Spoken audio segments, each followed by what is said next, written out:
देव नमामि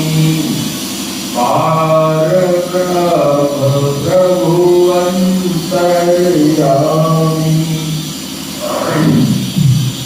अगुणय पारलखय विनाशी अचल विमल प्रभु सब उर्वासी निर्गुण निर्विकार सुख राशि एक रूप अलेखय नामी आरती सद्गुरुदेव नमामि पार ब्रह्म प्रभु अंतर्यामी महिमा नेति नेति श्रुति गावे नित्य निरंजन सब बतलावे शेष शारदा पार न पावे जय सच्चिदानंद अभिराम आरती सद्गुरु देव नमामि पार ब्रह्म प्रभु अंतर्यामी बचन किरण तम मोह विनाशक ज्ञान सूर्य माया के शासक दिव्य दृष्टि के परम प्रकाशक ब्रह्मादिक सुर सैगन नमामि आरती सद्गुरु देव नमामि पार ब्रह्म प्रभु अंतर्यामी जब तक कृपा गुरु तुम करते विधि हरिहर क्या भव से तरते अस विचारी गुरु भक्ति जो करते मिलते राम उन्हें सुख रामी आरती सद्गुरु देव नमामि पार ब्रह्म प्रभु अंतर्यामी गुरुवर चरण कमल की छाया करती दूर ताप भय माया जब तक पूर्ण होए दाया मिलते नहीं शिव अंतर्यामी आरती सद्गुरु देव नमामि पार ब्रह्म प्रभु अंतर्यामी भक्ति ज्ञान वैराग्य नियम के रूप सकल इंद्रिय संयम के भूषण शमदम पंच सुयम के स्तोत्रिय ब्राह्मणे स्वामी आरती सतगुरुदेव नमामि। परब्रह्म प्रभु अंतर्यामी। जीवन धर्म दुलनिज जन के अंकुश मदम तंग निज मन के। तुलसी पथ परमारथ पति कन के। एक रस आनंद रूप नमामि। आरती सतगुरुदेव नमामि। परब्रह्म प्रभु अंतर्यामी। आरती अति पावन पुराण की। धर्म भक्ति ज्ञान खान की। महापुराण भागवत निर्मल। सुख मुख विगलित निगम कल्प फल। परमानंद सुधारस कल। लीला रति रस रस निधान की। आरती अति पावन पुराण की। कलिमल मथनी त्रिताप निवारणी। जन्म मृत्यु में भव भय हारिणी। सेवक सतत सकल सुख कारणी। सोमहौषधि हरि चरित गानी की। आरती अति पवन पुराणी की। विषय विलास विमोह विनाशिनी। विमल विराग विवेक विकासिनी। भगवत तप रहस्य प्रकाशिनी। परम ज्योति परमात्म ज्ञान की। आरती अति पावन पुराण की। परमहंस मुनि मन उल्लासिनी। रसिक हृदय रस रास विलासिनी।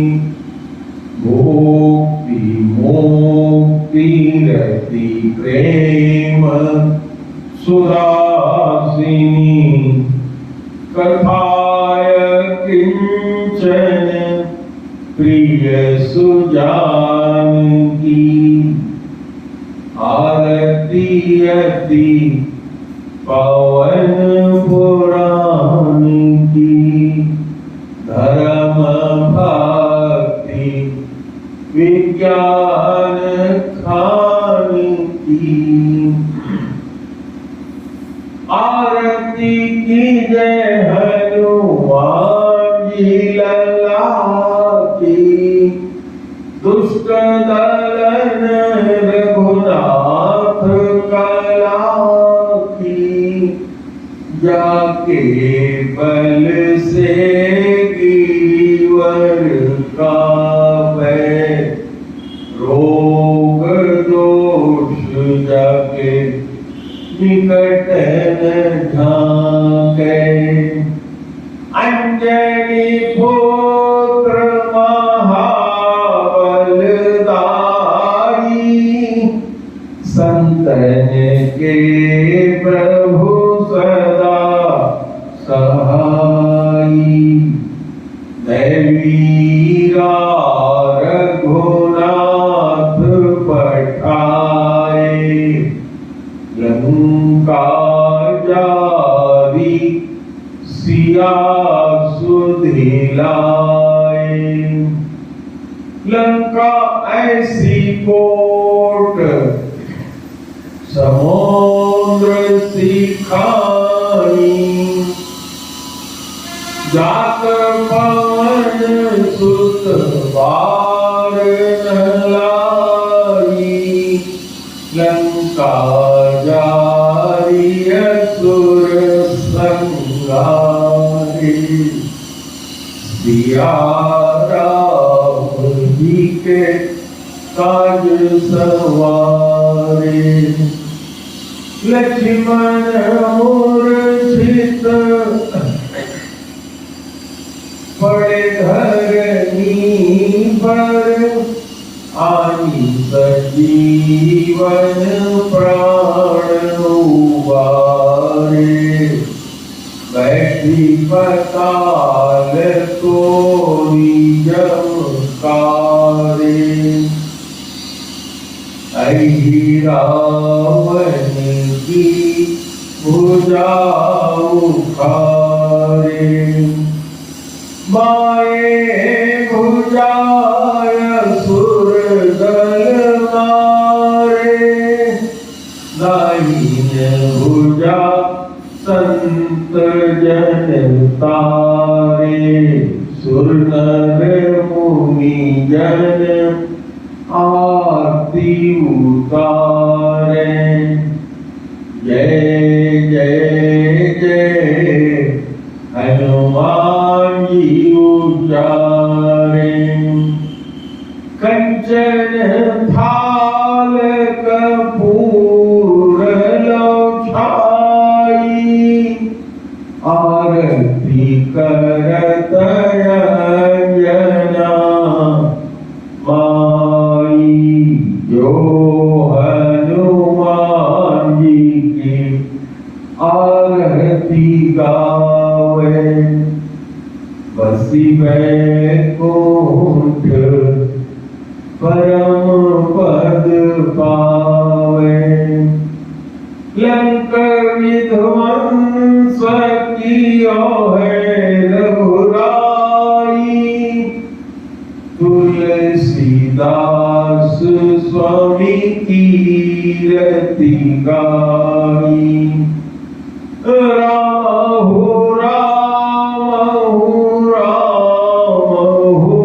राम जय सच्चिदानंद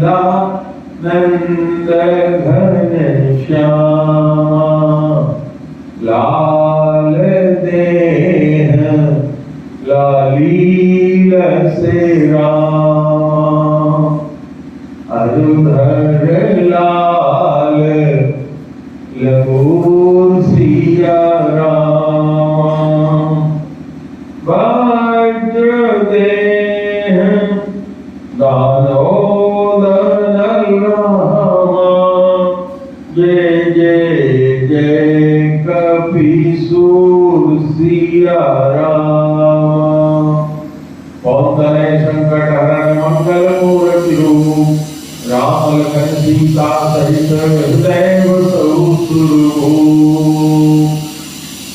जय जय सुरदायक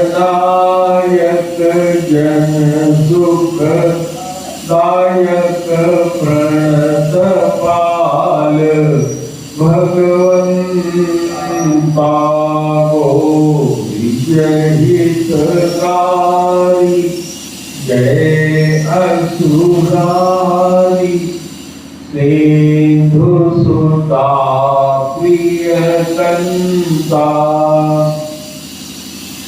पालन सुर धरणी अद्भुत करणी मरम न जाने कोई, जो सहज कृपाला दीन दयाला करहु अनुग्रह सोई।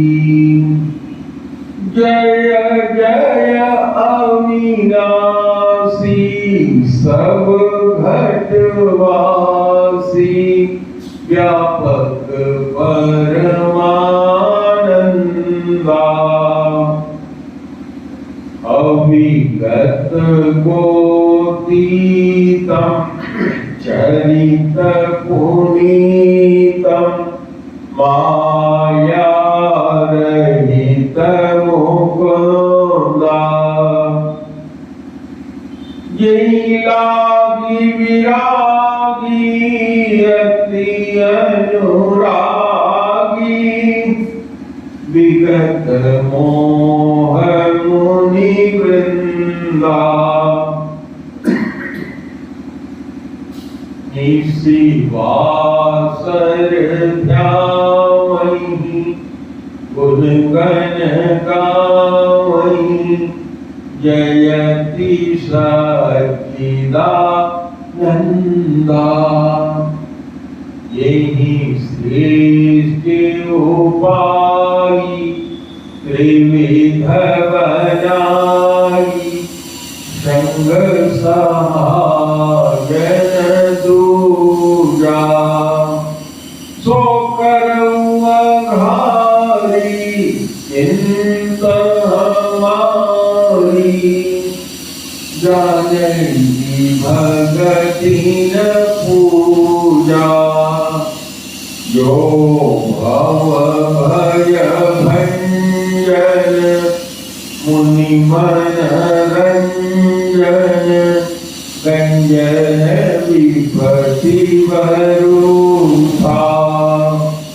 मन वच क्रम वाणी छाड़ी शयानी, करन सकल सुरजूथा। सारद स्तुति शेषा ऋषय अशेषा, जाकर को नहीं जाना। यही दीन पियारे वेद पुकारे, द्रवहु सुशीली भगवाना। भव बारिधि मंदर सब विधि सुंदर, गुण मंदिर सुख पुंजा।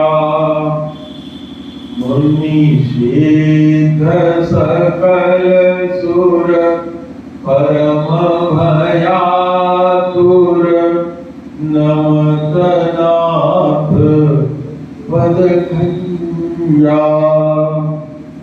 कर्पूर गौरम करुणावतारम, संसार सारम भुजगेन्द्रहारम, सदा वसंतम हृदयारविंदे, भवं भवानी सहितं नमामि। त्वमेव माता च पिता त्वमेव बन्धुश्च सखा त्वमेव विद्या द्रविणं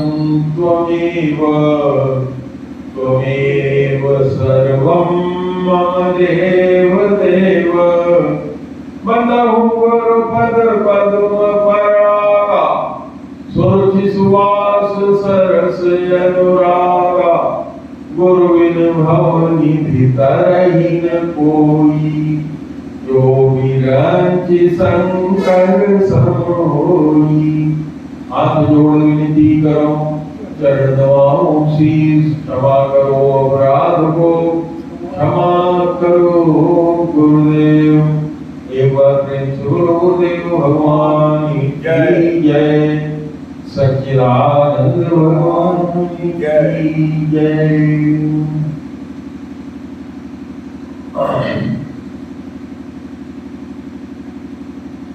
सच्चिदानंद रूपाय विश्वोत्पत्त्यादि हेतवे तापत्रय विनाशाय श्री कृष्णाय वयं नमः। कृष्णाय वासुदेवाय देवकी नंदनाय च नंदगोपकुमाराय गोविंदाय नमो नमः। नमः पंकजनाभाय नमः पंकजमालिनी नमः पंकजनेत्राय नमस्ते पंकजाग्रयो।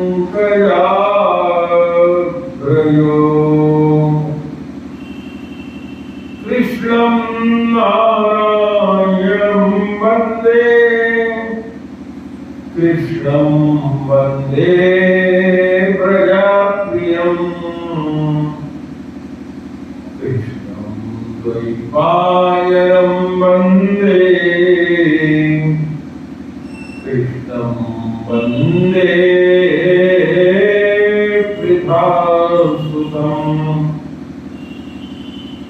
यं प्रव्रजन्तमुपेतमपेतकृत्यम् द्वैपायनो विरहकातराजुहाव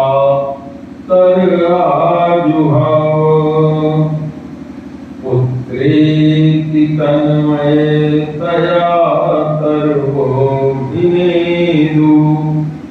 अस्तं सर्वहृदयं मुनिमानतोऽस्मि।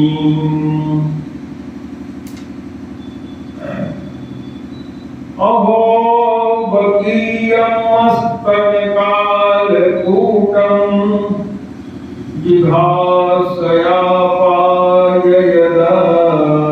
जिघासयापाययदाप्यसाध्वी लेभे गति भानयुच्चितां ततोऽन्यं कं वा दयालुं शरणं व्रजेम।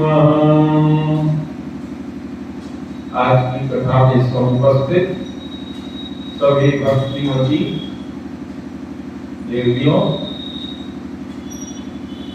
भाइयों, बहनों, बड़े भाग्य से यह अवसर आता है कि भगवान श्री कृष्ण की कथा सुनने, समझने एवं कहने का अवसर आता है। अपने जीवन में इसे अनुपालन करने का अवसर उपस्थित होता है।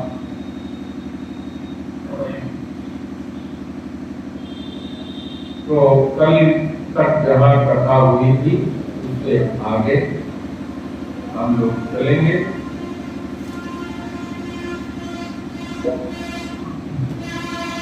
नारद जी से अपनी उदासी का कारण जानने के बाद वेद व्यास जी ने सरस्वती नदी का जल आचमन कर तपस्या के द्वारा भगवान की भक्ति से भगवान श्री कृष्ण और उनकी माया को साक्षात देखा।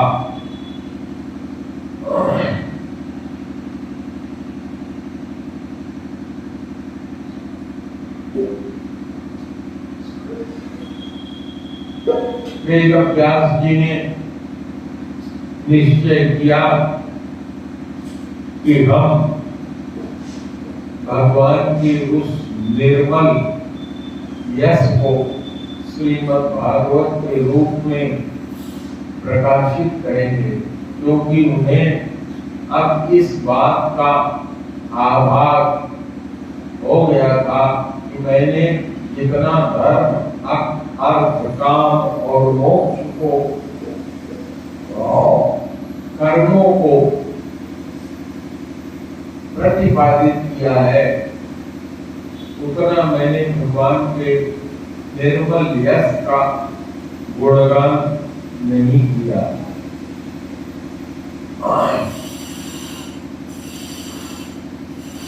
उन्होंने भगवान के निर्मल यश गान का निर्णय लेकर श्रीमद् भागवत की कथा लिखना प्रारंभ किया। वेद व्यास जी ने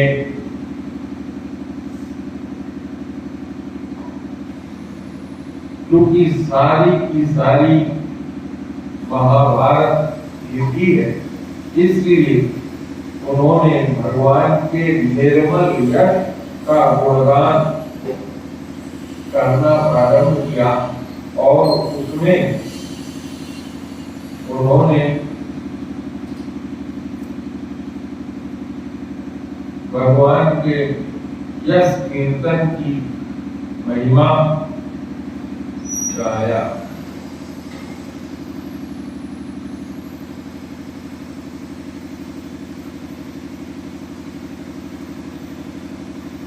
व्यास जी ने नारद जी से कहा कि आपने मेरे विषय में जो कुछ भी कहा वह सब ठीक है,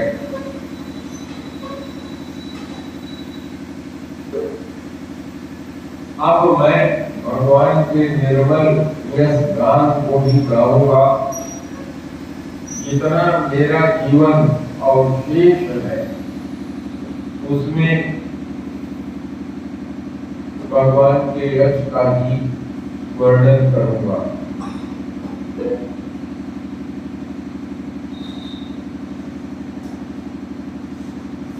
इतना सुनकर नारद जी महर्षि वेद व्यास जी के पास से चले गए। महर्षि वेद व्यास जी ने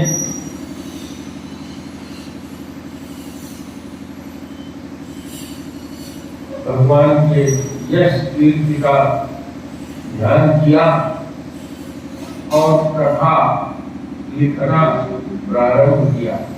इधर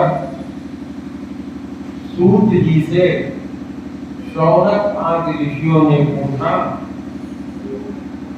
कि हे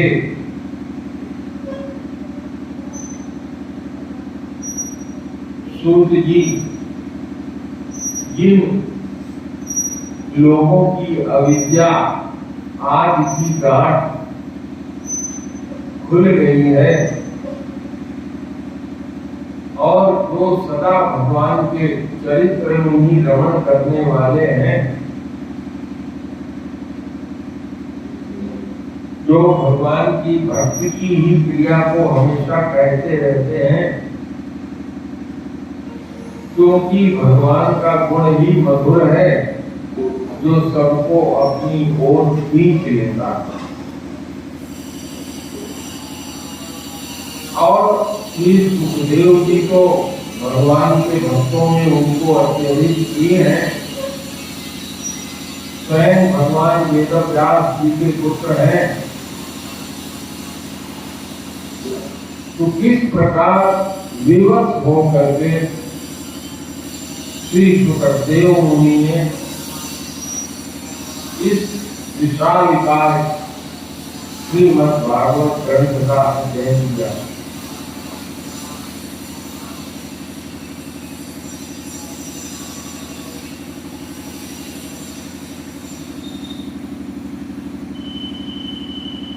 सूत जी ने कहा, हे शौनक ऋषियों, अब मैं राजर्षि परीक्षित के जन्म, कर्म, और उनके मोक्ष की कथा आप लोगों को सुनाता हूं, क्योंकि इन्हीं से भगवान की अनेक कथाओं का उदय होता है। इस महाभारत के युद्ध में भगवान की कृपा से पांडवों ने समस्त कौरवों का वध कर दिया और दुर्योधन रण में अपने कमर के भंग हो जाने के कारण, कमर की हड्डियां जंगले की टूट जाने के कारण मृत्यु का इंतजार कर रहा था, क्योंकि उसे वरदान था कि जब तुम्हारे मन में हर्ष और विषाद यानी प्रसन्नता और दुख जब एक साथ उत्पन्न होगा तभी तुम्हारी मृत्यु होगी। इसी समय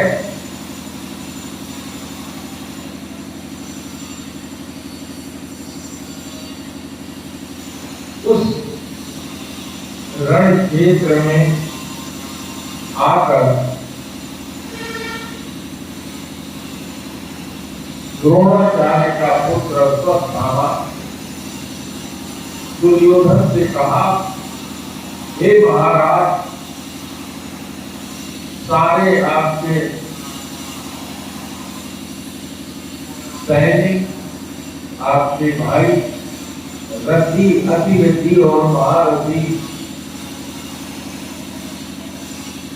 वीर गति को प्राप्त हो गए हैं, लेकिन अभी मैं शेष हूं। आप मुझको अपनी सेना का सेनापति बनाइए। मैं अभी आज ही रात्रि में ही आपकी विजय सुनिश्चित कर देता हूं। दुर्योधन ने अपने बढ़ते हुए खून को अपने दाहिने अंगूठे से लेकर कराहते हुए अश्वत्थामा के माथे पर तिलक किया। अश्वत्थामा वहां से चलकर रात्रि के समय पांडवों के शिविर में, जहां पांडवों का घंटा लगा हुआ निजी शिविर था, जिसमें युद्ध क्षेत्र में पांचों भाई विश्राम करते थे, उस तंबू की तरफ गया और किसी तरह से उसमें घुसकर 5 विश्राम करते हुए पांडवों को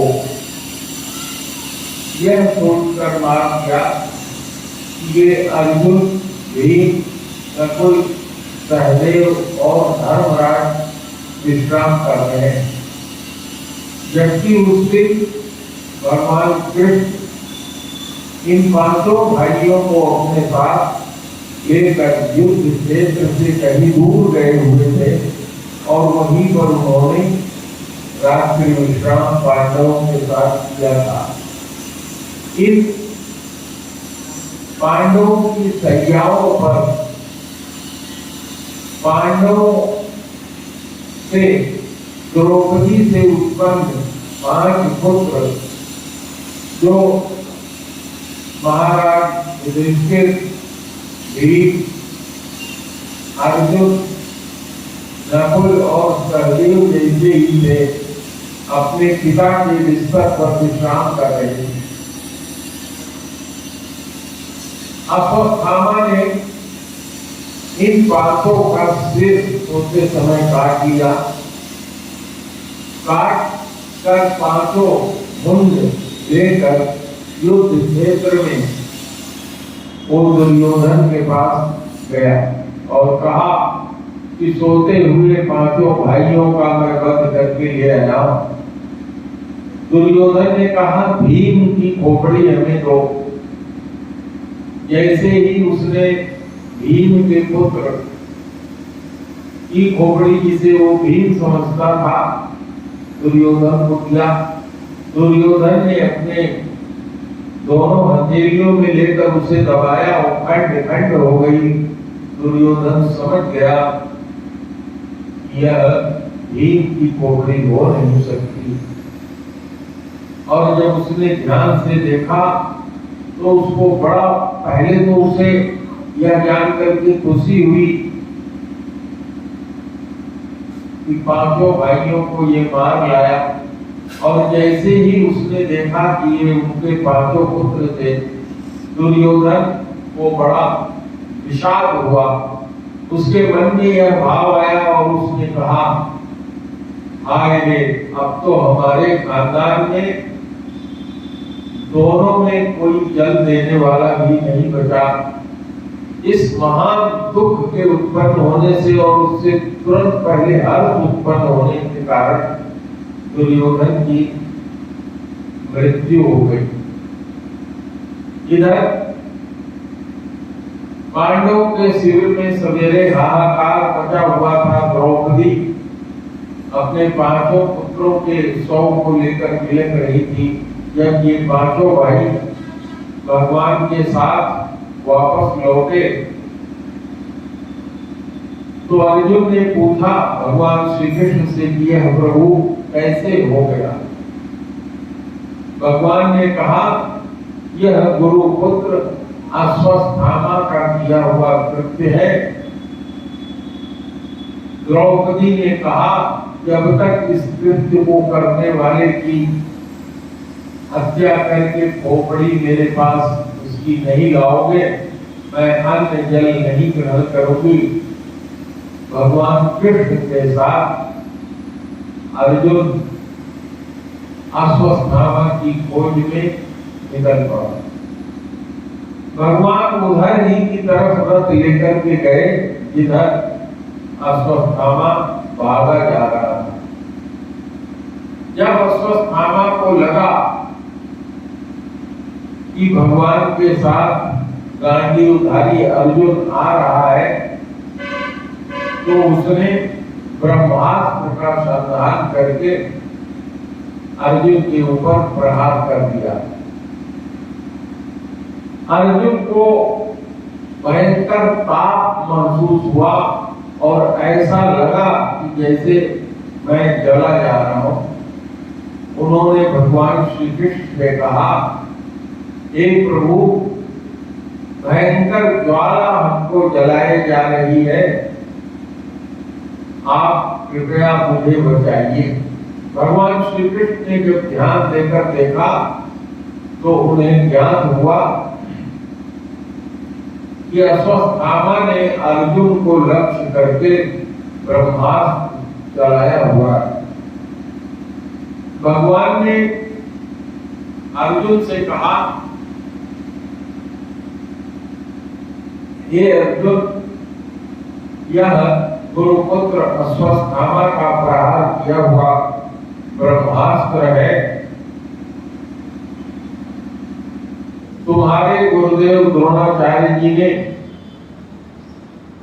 तुम्हें तो ब्रह्मास्त्र चलाने का और उसे लौटाने का दोनों का उपाय बताया था, किंतु अश्वत्थामा को उन्होंने केवल ब्रह्मास्त्र संधान करने का, चलाने का ही केवल विद्या दिया था, क्योंकि उनकी निगाह में अश्वत्थामा एक योग्य पुत्र और योग्य शिष्य नहीं था। भगवान ने अर्जुन से कहा, हे अर्जुन, तुम ब्रह्मास्त्र का संधान करो और संधान करने के बाद फिर, क्योंकि तुम उसे वापस लेने का जानते हो तरीका, उस हिसाब से वापस ले लो तो अश्वत्थामा के द्वारा चलाया हुआ ब्रह्मास्त्र भी वापस हो जाएगा। अर्जुन ने वही किया, ब्रह्मास्त्र का संधान किया और तत्पश्चात मंत्रों का उच्चारण करके उसने ब्रह्मास्त्र को वापस किया और रथ से कूदकर दौड़ा अश्वत्थामा को पकड़ लिया। भगवान श्री कृष्ण के साथ अश्वत्थामा को लेकर अर्जुन अपने शिविर की ओर लौटे, जहां कुंती, बाकी 4 पांडव, द्रौपदी एक विलाप कर रहे थे। जब भगवान वहां लेकर के पहुंचे तो भगवान ने अर्जुन से कहा, हे अर्जुन, यह महान पातकी है, इसका सिर विच्छेद करके ही इसको दंड देना चाहिए, अवश्य ही देना चाहिए। इसका अनुमोदन भीमसेन ने भी किया, किंतु अर्जुन ने भगवान से कहा, हे प्रभु, एक तो यह ब्राह्मण है और दूसरे गुरुपुत्र है, अब इसने तो हमारे पुत्रों का वध कर दिया है, मुझे इसका वध करना उचित नहीं प्रतीत होता। इसी समय द्रौपदी ने भी अर्जुन से और भगवान से कहा, हे प्रभु, इसकी माता गौतमी के लिए केवल एकमात्र सहारा यही है। इसके पिता की भी हत्या हमारे पतिदेव ने किया है और इसी के सहारे इसकी माता गुरु की पत्नी गौतमी जिंदा है। इसके मारे जाने पर उसे अत्यधिक दुख होगा। अपने पुत्रों को मारे जाने का क्या दुख होता है, मैंने अपने पुत्रों के वियोग से इसे जान लिया है। इसलिए हे भगवान, कोई ऐसा उपाय करिए कि यह जिंदा रह जाए और इसकी हत्या भी हो जाए। भगवान श्री कृष्ण ने कहा, इसका जो ब्रह्म तेज है, इसके मस्तिष्क पर एक मणि के रूप में विराजमान है, उसके इस मणि को निकाल लिया जाए और चूड़े से इसके बाल का मुंडन कर दिया जाए, तो जिस व्यक्ति का तेज हरण कर लिया जाता है उसकी स्थिति मृत्यु जैसी ही हो जाती है।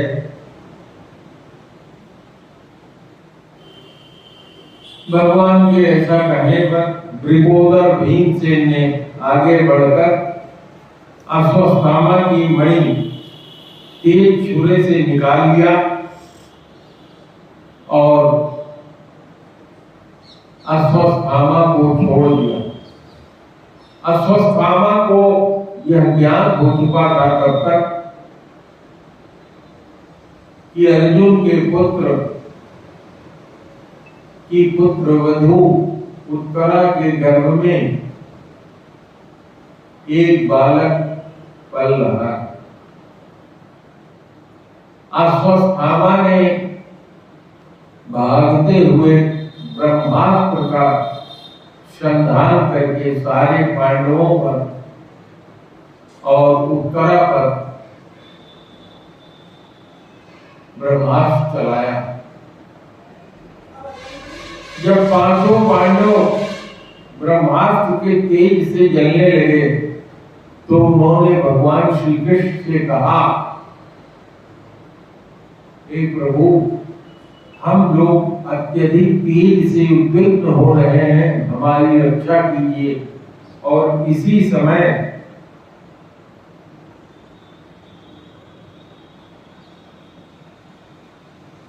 उत्तरा भागते भागते भगवान श्री कृष्ण के सामने आई और कहा कि हे प्रभु,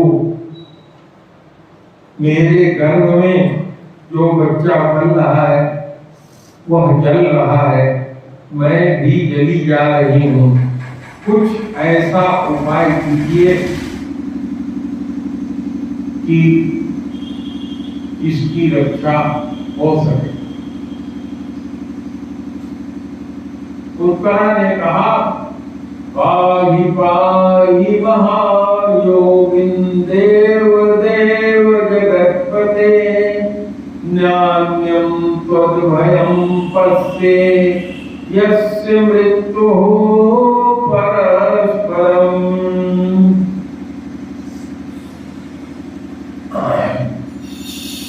इतना सुनकर भगवान ने अपने अमोघ चक्र सुदर्शन से पांडवों की रक्षा किया। भगवान के चक्र के बीच में ब्रह्मास्त्र समा गया और भगवान ने उत्तरा के कोक्षी में प्रवेश करके उत्तरा के गर्भ की रक्षा किया।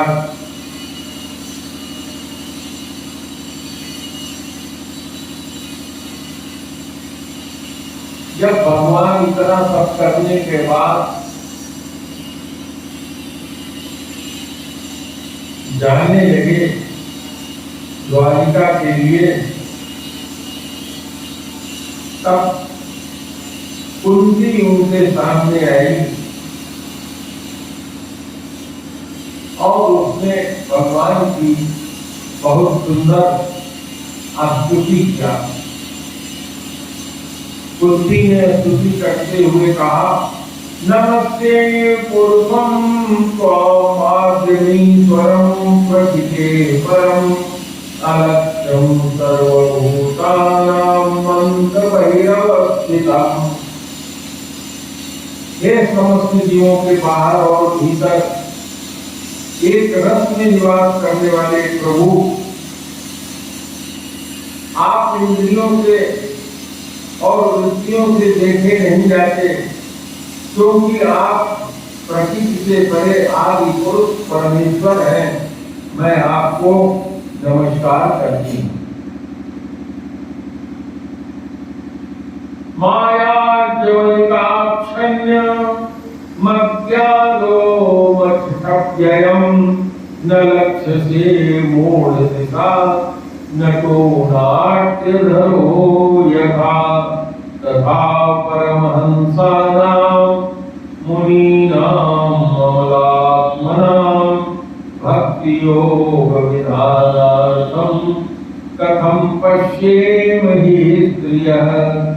कृष्णाय वासुदेवाय देवकी नंदनाय च नंद गोप कुमाराय गोविंदाय नमो नमः। नमः पंकजनाभाय नमः पंकजमालिने नमः पंकजनेत्राय नमस्ते पंकजाभ्रे।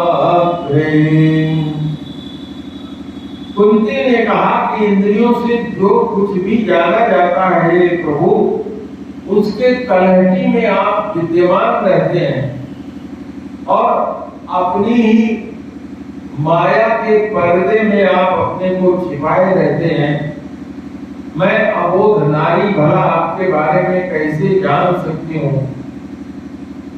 जैसे मूढ़ लोग वेश धारण किए हुए किसी नट को सामने भी देखते हैं किंतु पहचान नहीं पाते, वैसे ही दिखते हुए भी हे प्रभु आप नहीं दिखाई पड़ते। हे प्रभु, आप शुद्ध हृदय वाले जीवन मुक्त परमहंसों के हृदय में अपनी प्रेममयी भक्ति का सृजन करने के लिए उद्दीर्ण हुए हैं, फिर हम अल्प बुद्धि स्त्रियां आपको कैसे पहचान सकती हैं? आप श्री कृष्ण हैं, आप वासुदेव हैं, आप देवकी नंदन हैं, नंद गोप के लाडले पुत्र हैं, आपका नाम गोविंद है। हे गोविंद, आपको बारंबार प्रणाम है। हे कृष्ण, आपकी नाभि से ब्रह्मा का जन्म स्थान कमल प्रकट हुआ है। आप सुंदर कमल की माला धारण करते हैं। आपके नेत्र कमल के समान विशाल और कोमल हैं। आपके चरणों में कमल का चिन्ह है। हे कृष्ण, ऐसे आपको मैं बारंबार प्रणाम करती हूँ। हे ऋषिकेश, जैसे आपने दुष्ट कंस के द्वारा कैद की हुई चिरकाल से शोकग्रस्त देवकी की रक्षा की, वैसे ही आपने मेरे पुत्रों के साथ भी मेरी बार बार रक्षा किया है। और उनकी बुआ कुंती ने भगवान से सब लोग सुख मांगते हैं, द्रौपदी ने विपत्ति मांगी। और द्रौपदी ने कहा, विपदं सन्तु न शश्वतत्र तत्र जगद्गुरो भवतो दर्शनं यस्या न पुनर्भव दर्शनम्। कुंती ने कहा, हे प्रभु, मुझको आप बार बार विपत्ति दीजिए, क्योंकि सुख आने पर आपका ध्यान भूल जाता है। हे प्रभु, विपत्ति में आपका ध्यान हमेशा बना रहता है, इसलिए हे प्रभु, आप मुझे विपत्ति ही दीजिए।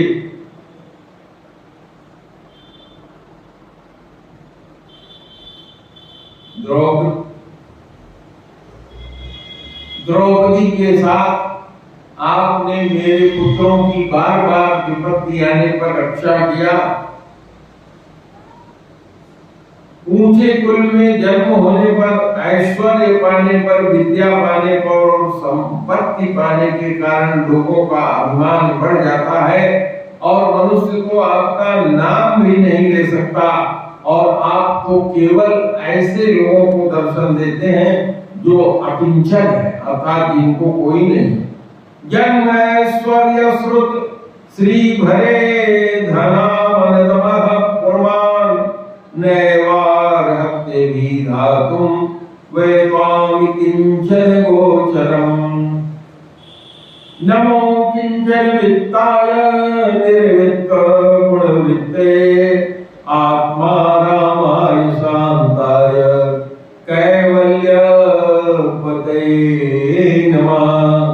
मन्ये त्वां कालमीशानां मदनानि निधनं भुवं समचरन्त सर्वत्र भूतानां यन्मथः कलिम्। इस तरह से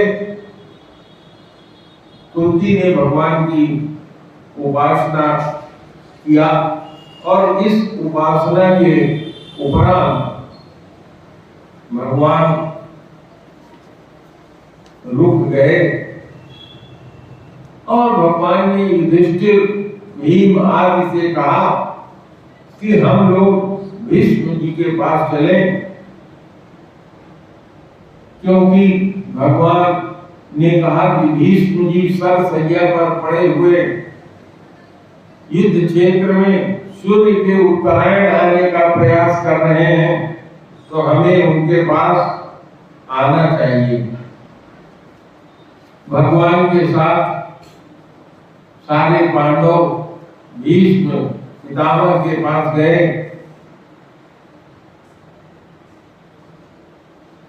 युधिष्ठिर जी ने उनसे धर्म का, ज्ञान का उपदेश लिया। जब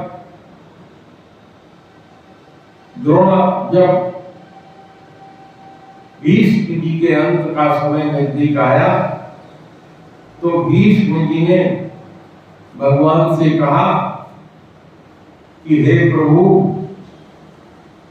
आप थोड़ी देर विराजमान रहिए, क्योंकि आपके उस स्वरूप की मैं झांकी करना चाहता हूं जब मैंने प्रतिज्ञा किया था कि आज मैं अगर हरि को शस्त्र ग्रहण नहीं कराऊंगा तो मैं अपना प्राण त्याग दूंगा। और आपने मेरे प्रतिज्ञा की रक्षा करने के लिए जब मैंने बाणों से आपके शरीर के एक एक अंग को भेद दिया, तो आपने युद्ध भूमि में पड़े हुए रथ के पहिए को लेकर मेरी प्रतिज्ञा को रखने के लिए जब आप मेरी तरफ दौड़े, तो आपके चेहरे पर पसीने से सनी हुई धूल की बूंदें और आपका उड़ता हुआ दुपट्टा इस तरह से विराजमान हो रहा था, जिसको देख करके मेरे हृदय से आपकी छवि जाती ही नहीं है।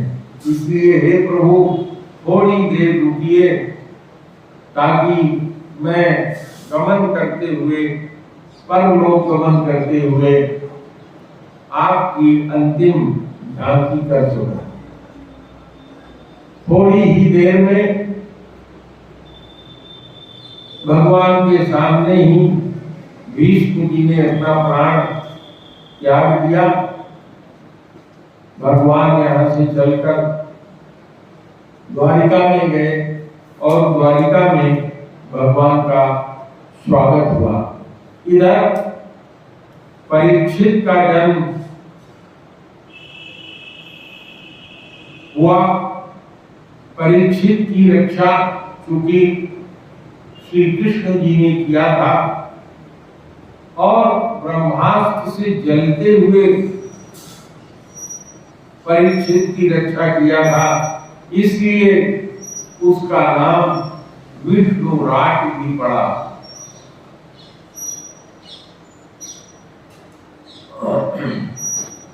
और उत्तरा के इस गर्भ से पैदा हुए परीक्षित को सुखदेव जी ने उपदेश दिया।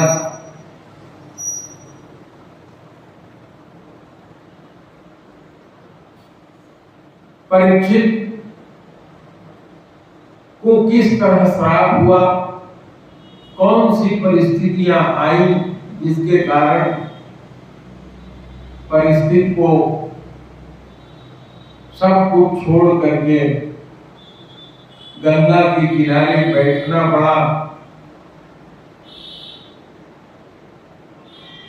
यह सब हम लोग सुनना चाहते हैं। ऐसा सूत जी से सौनक आदि ऋषियों ने कहा।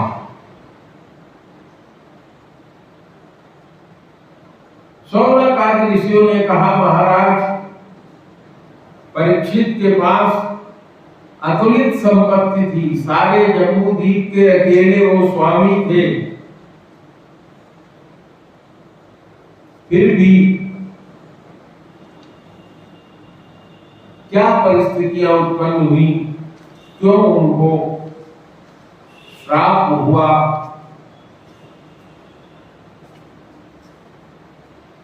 यह कथा हम लोगों को सुनाइए। इसके बाद अनंतर, इस कथा के अनंतर अन्य भी कथा आती है, जिसमें अर्जुन भगवान का हाल जानने के लिए द्वारिका गए हुए थे। समय से ज्यादा समय व्यतीत होने पर, न लौटने पर युधिष्ठिर ने काफी अपने मन में शंका किया कि ऐसी क्या स्थिति हो गई कि अर्जुन समय से नहीं लौटे।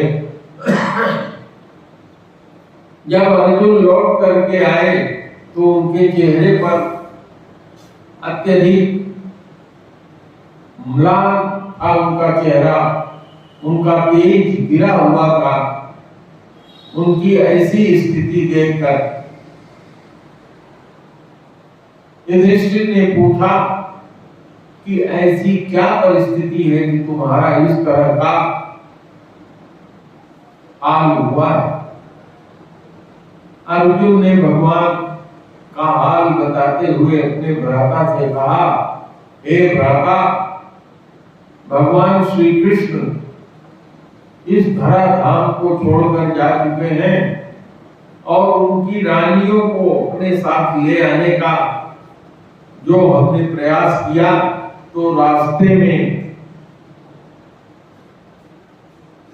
रानियों को भीलों ने हरण कर लिया और जिस गांडीव को लेकर मैं युद्ध में विजयी हुआ था, उस गांडीव पर मैं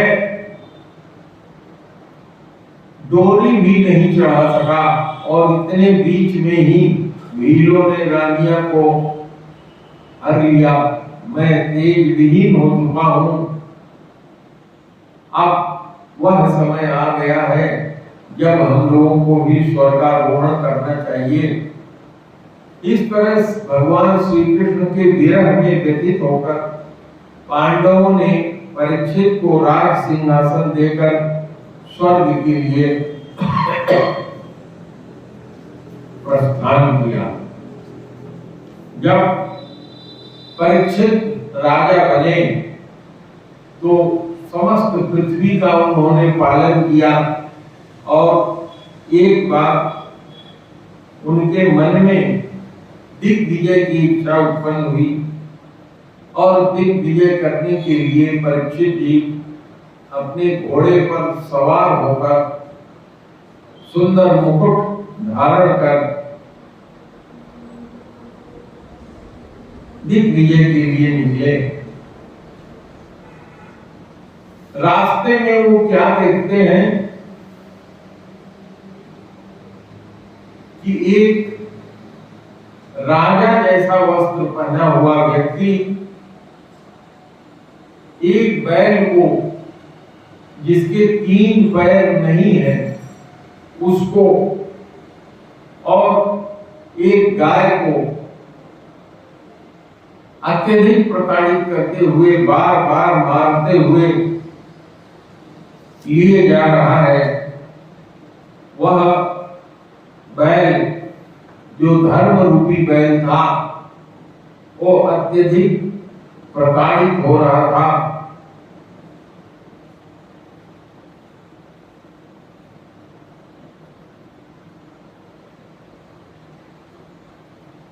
परीक्षित ने उस बैल से पूछा,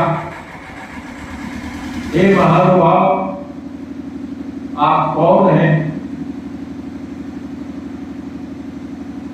किन कारणों से यह व्यक्ति आप को कष्ट दे रहा है?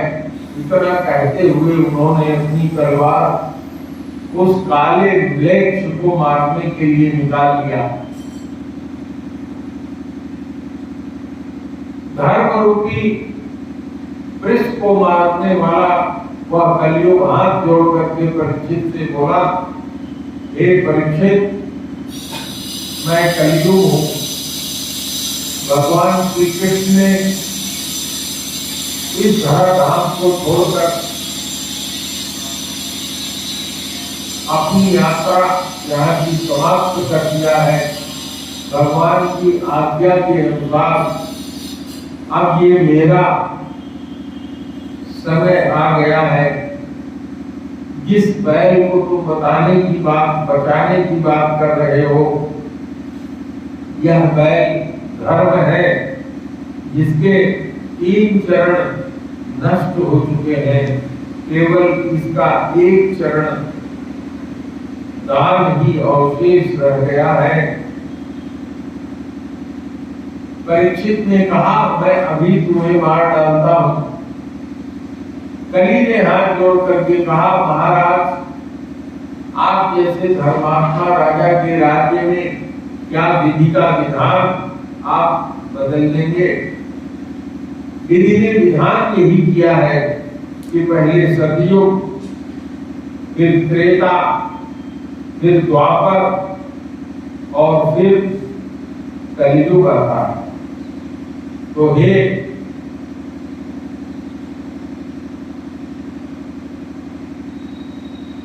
राजन, आप इस परंपरा को न बदलिए। सतयुग में तप, पवित्रता, दया और सत्य, ये चारों के चारों चरण वर्तमान रहते थे। और अब इस समय अधर्म के कारण लोगों में गर्व, आसक्ति और मद, ये तीन चीजें उत्पन्न हो गई हैं, जिसके कारण पवित्रता, दया और तप, ये तीन चीजें समाप्त हो चुकी हैं। ये जो इनके साथ गाय है, ये साक्षात पृथ्वी है। भगवान ने प्रकट होकर के इनके ऊपर का सारा भाग उतार दिया था। अब ये इसीलिए परेशान हो रही हैं कि अब मैं किसके शरण में जाऊं।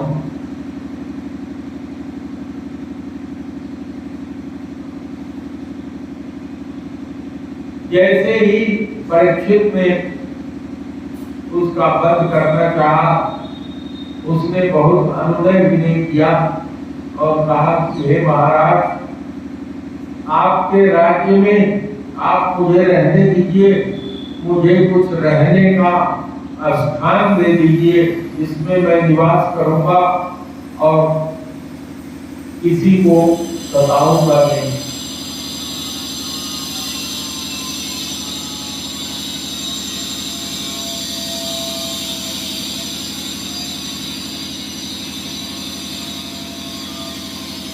इतना सुनकर परीक्षित जी ने उसको अभय दिया और कहा कि ठीक है, यदि तुम्हारे बरतने का समय आ गया है तो मैं तुम्हें अभयदान देता हूं और तुम्हारे लिए 4 स्थान देता हूं, जहां अपवित्रता हो, जहां वेश्यावृत्ति हो, जहां पाप हो रहा हो तो न हो, इन 4 स्थानों पर तुम निवास कर सकते। कलयुग बहुत प्रसन्न हुआ और उसने फिर हाथ जोड़ करके कहा, महाराज मुझे कुछ और स्थान रहने के लिए दीजिए। परीक्षित जी ने उसको स्वर्ण में भी रहने का स्थान दे दिया, सोने में, और वो तक्कड़ जो उन्होंने सोने का मुकुट पहना हुआ था उसमें सवार हो गया और परीक्षित के मति को उसने भ्रमित कर दिया। परीक्षित जब आगे बढ़े तो देखते हैं कि शमीक ऋषि अपने आश्रम में बैठे हुए हैं।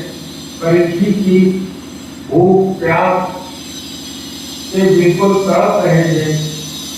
उन्होंने ऋषि को, जो ध्यान में बिल्कुल निमग्न थे, उनसे कहा, मेरे ईश्वर, मैं भूखा हूँ, प्यासा हूँ और आप देख नहीं रहे कि मैं यहाँ का राजा हूँ, आपके आश्रम में आया हुआ हूँ, आप नाटक करके बैठे हुए हैं। किंतु